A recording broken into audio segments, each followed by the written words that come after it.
دوستو، مدینہ میں ایک شخص جس کا نام ابی سنان تھا وہ رہتا تھا۔ ان کے کچھ دوست ان سے ملنے گئے۔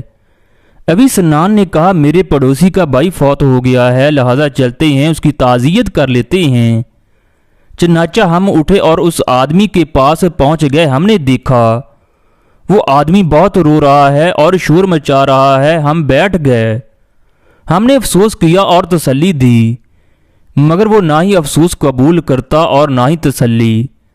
ہم نے اس سے کہا کیا تمہیں معلوم نہیں موت کا ذائقہ ہر ذی روح نے چکھنا ہے؟ اس شخص نے کہا آپ کی بات ٹھیک ہے، مگر میں اس بات پر رو رہا ہوں جس کی وجہ سے میرے بھائی کو صبح اور شام عذاب ہو رہا ہے۔ میں نے اس سے پوچھا کیا اللہ نے تمہیں غیب کا علم دیا ہے؟ اس نے کہا نہیں، لیکن جب ہم نے اس کو قبر میں دفن کیا تمام لوگ مٹی ڈال کر واپس آ گئے۔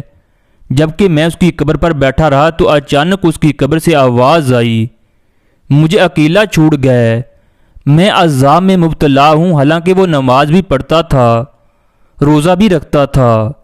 میں نے قبر کو کھولا تاکہ میں اپنے بھائی کو دیکھ سکوں۔ جب میں نے اس کی قبر کو کھولا تو آگ کے شعلے بلند ہونے لگے۔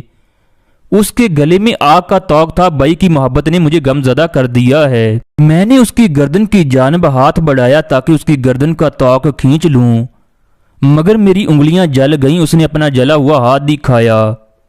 وہ شخص کہنے لگا پھر میں نے جلدی سے مٹی ڈال دی، پھر میں واپس آ گیا۔ یہی وجہ ہے میں بہت غمزدہ ہوں۔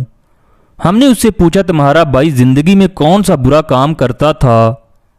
اس نے کہا وہ زکوٰۃ نہیں دیتا تھا، وہ حرام اور حلال کی تمیز نہیں کرتا تھا۔